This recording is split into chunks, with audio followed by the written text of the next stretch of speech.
Okay, you've been dreaming about booking this dream role, whether it's that co-star, whether it's that guest star or series regular. Either way, I want to make sure you show up to set actually operating in the energy of the star that you are. Let's talk about it.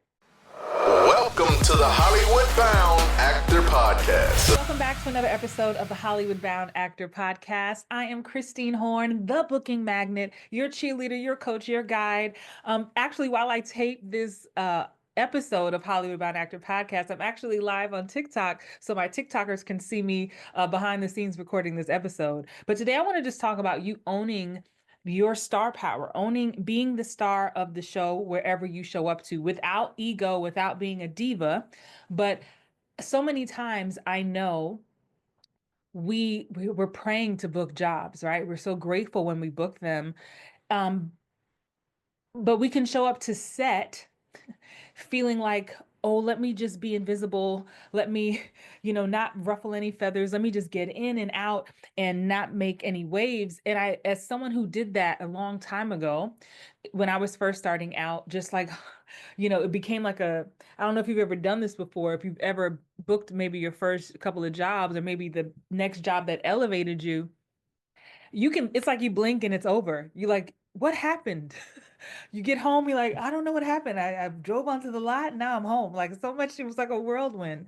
So I want to just prep you for this. Now, I do have a full mini training called What to Expect on Set. If you're interested in that, you can check the show notes or go to whattoexpectonset.com. It's just $25 for a very in-depth training series on this, where I go really deep on what to expect from the time you book a job all the way to when you wrap. But for today's episode, I just want to give you a few more tips, mostly about just how you're showing up in your mind. And the first thing that I want you to know is you deserve to be there. You deserve to be there. Out of the hundreds or thousands of people who didn't get an opportunity for this job, whether it's one line or one word or not even a speaking part, you deserve to be there. No one gave you this part by accident. No one's handing out favors. You deserve to be there. And I want to say that because whether you are just starting out or this is your 50th gig, I want you to just have that knowing, because people can talk to you and deal with you all kinds of ways. Sometimes it could be a PA, it could be a director, it could be another actor, and they could be talking to you like you don't belong there, like you're a peon, right? And I need you to know and have your self-worth when you show up. I deserve to be here. I auditioned, I sent my tape in, I had a callback, whatever it was. This was not a mistake. I deserve to be here. So that's number one. So if you need to write that on the mirror before you go to set, I deserve to be here. Make sure you do that. And for those of you only listening to the podcast, you might want to come to YouTube because I got a new wig on. She's cute. I found her in my wig bin today and I was like, oh, I'm gonna go with her. And I'm being very animated per usual. So make sure you come over to the YouTube channel at Christine Horn and check me out so I can love on you over there. The next thing I need you to know, outside of you deserving to be here or be there, is you are also a star. So again, I say this, and this is not for you to walk in with a big head like I'm the star and this. No, I'm not saying that. What I am saying is this goes right with you deserve to be there. So you might be super excited that you're about to work with one of your celebrity crushes or someone you've been admired for years. But I need you to know that even though you have one line or two lines or one scene, or maybe you're a guest star, you are a star as well.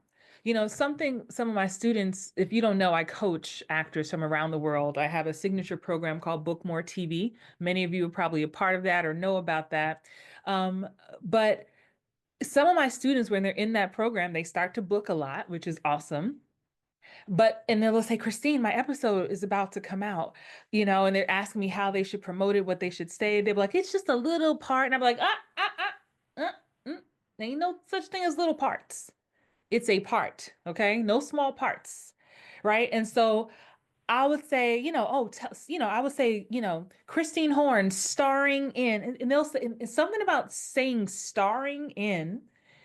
I noticed messes some of my clients up in the beginning because they're like, well, it was just a scene. It wasn't. I said, When you look at the billing, what does it say for when you book television? It says co-star, guest star, right? It ends in star. So you too are a star.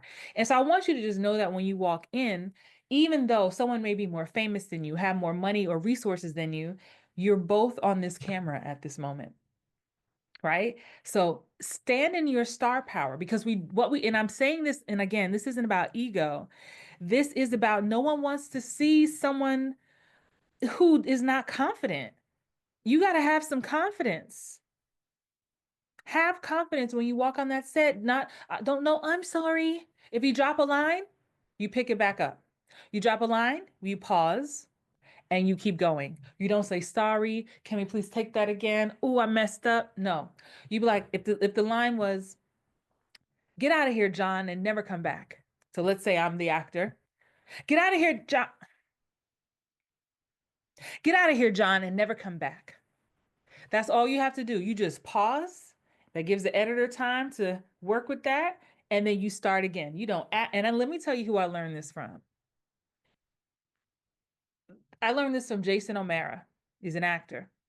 I did a show with him many moons ago. Gosh, circa 2014, 15. I don't remember. It was a show called Complications. You can probably still find it on Hulu. But it was about a medical drama, and I was the ER charge nurse, and all my scenes were with him. I was in 8 out of 10 episodes. It was my first big major recurring guest star um, that I booked at the time out of Atlanta, Georgia. Had I known then what I know now, I was being, I'm not even gonna talk, we ain't gonna spill all that tea. I was being severely underpaid. Because had I booked that job out of LA, that would have been what they call a top of show guest star, because my name was in the top billing before the commercials came on, all the things. But hey, you live and learn and you leverage. So if you're in a smaller market, and you're like, they're not paying me enough, just use it as leverage. Because I certainly used that show as leverage to get managers in LA, which took me to LA and changed my life. So just know that. But I say I learned this from Jason O'Mara, which leads me, before I go into that story, which leads me to my next point. You were always a student. So even though I'm telling you, you deserve to be there and you're a star, just know that you were always a student. You should be. So I studied everything. Yes, I'm so excited to be there on set, but I'm watching everything. I'm watching everybody. I'm watching the PAs, I'm watching the directors, I'm watching the assistant directors, I'm watching the catering, I'm watching the other stars of my scene, I'm watching the stars of the show. How do they act when they mess up? And this is what I learned from Jason O'Mara, since all my scenes are with him. 90% of my scenes are with him, and he had the weight of the show on him. He's what they call the number one. He was the star of the show. So he had lines on lines on lines and episodes on episodes. So he would make mistakes sometimes, like all actors do. But I would watch him. He would just reset. He would just reset. Okay, before we get back to this episode, I want to make sure that you know that I offer audition coaching. So if you're an actor who wants me to coach you privately on Zoom with your upcoming audition, no worries. Visit hollywoodboundactors.com/coaching. You and me, we're going to get you ready to book more TV. I remember there was one time we had an episode where it was high stakes. Okay, medical drama. There's always somebody getting shot or wheeled into the ER, high intensity stuff. And I remember I messed the lineup, and it was just he and I talking, but it was my coverage, meaning the camera was on me. And he could see it in my eyes. I have this kind of glaze over. It's the glaze over we all get when we mess up a line. You think no one sees it, but the camera sees it. I always tell my students, the camera is a lie detector and the eyes tell no lies. You think we can't tell that you know that you messed up a line? It's one thing if you mess up and you just in the zone, you keep going. But when you mess up and your brain is like, oh, shoot, girl, you messed up. Now we see that glaze over in your eye and we see you disconnect from the character in the moment. And he caught that because I wasn't good at hiding it back then. And I remember feeling like I felt like I didn't have any power. Like we're rushing to get to the next scene. I felt a little deflated, but I was just gonna like suck it up. Like hopefully the editor would pick something good. And I never forget, Jason said to me, Christine, you want to take that again? I was like, yes, please. Because he had the power to make that happen. And I was just so grateful for him empowering me. And so I do that now on set when if I'm a series regular or a recurring guest star, and I see we have a day player come in, and I want to empower actors on set. And so that is something I learned as well in observing everything. I learned, well, I would ask myself, well, what kind of actor do I want to be on set? Do I want to be the helpful actor? Do I want to be the diva? Do I want to be the person who's rude or the person who's nice? I decided I was going to be the person who's nice because I dealt with and came in contact with some stars who I was like, oh, I didn't like the way that they were dealing with people. Now, I may not know everything that they're going through. Lord knows we never do. But I just took a note that when I get to that point, I want to create a fostered environment. Even if you're a recurring guest star, a recurring co-star, you're part of a family unit. So when you have new characters come in for the day or for a few days, it's part of you. You're part of the unit that already exists. It's hard to be the new kid at school. So if you can be like, hey, welcome, good to see you, like just welcoming, that feels so much better. And that's what I chose to do. Because I'm especially when I first started out, y'all, I'm talking way, way, way back. Um, I started as doing background work, like many of you. Even though I went to school for acting and grew up in the theater and did Broadway, when I knew I wanted to transition to film and TV, I wanted to just see what it was like to be on a set. So I did background work so I could prepare for that, which I said I wanted to do. And I remember they're like, don't talk to the talent. And, it's just all this stuff. Don't talk, don't look at them. And I know that's drilled in our heads when you're a background actor.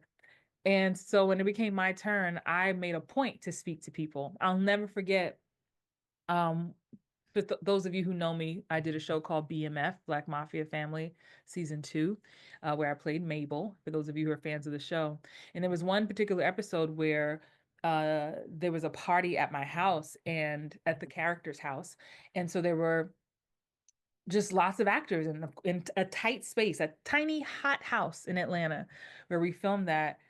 And I know they were giving that speech. I could tell people was looking but trying not to look, and like smiling but trying not to smile. So I just made my way around the room. Hey, how y'all doing? Hey, hey. And turns out some people there who were background actors had my book. Some of them followed me on social media. And so I was so grateful that I took the time to just loosen up everybody. I would give camera tips. I was like, girl, I know the camera's on me, but it's on you too. You right here. When you walk, make sure you walking with purpose. That's your moment. So that's stuff I learned from being a student on set. Um, so there's that. I'm looking at my notes here. So we talked about mistakes already. Great.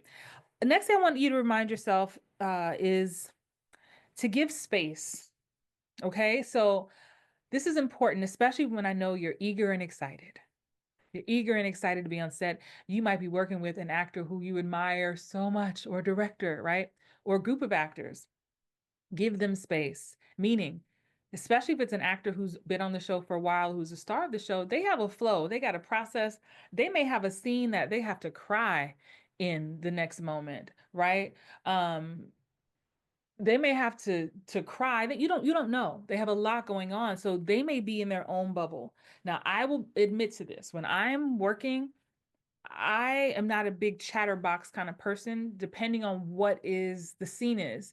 If it's a lighthearted scene and it's the ensemble, or it's, maybe we're keying with the makeup artist, but if I have to get in my zone, I'm gonna get in my zone. So I'm not afraid to take my space, and I'm very aware that I need to give people their space, right? So you speak, hi, hello, but if they're in their zone, don't take it personal, which leads me to my next tip for you is not to take it personal. I've had many sets I've been on where the star of the show did not speak to me, and that's who my scene was with. They didn't speak, they didn't say hello.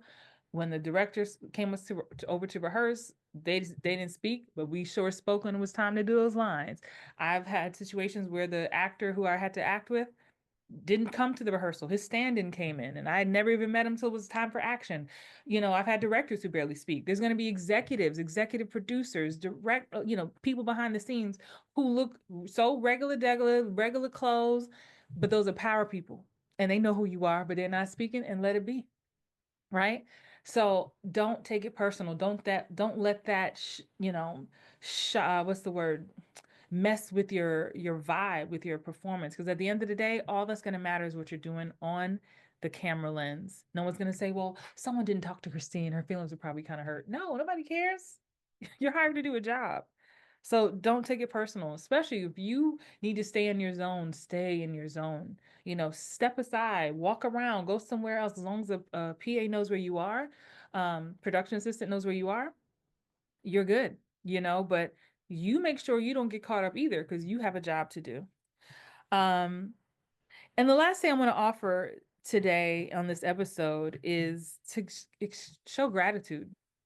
Gratitude, of course, for the opportunity, gratitude to the people around you, to your hair, your makeup people, everyone who's assisted you that day.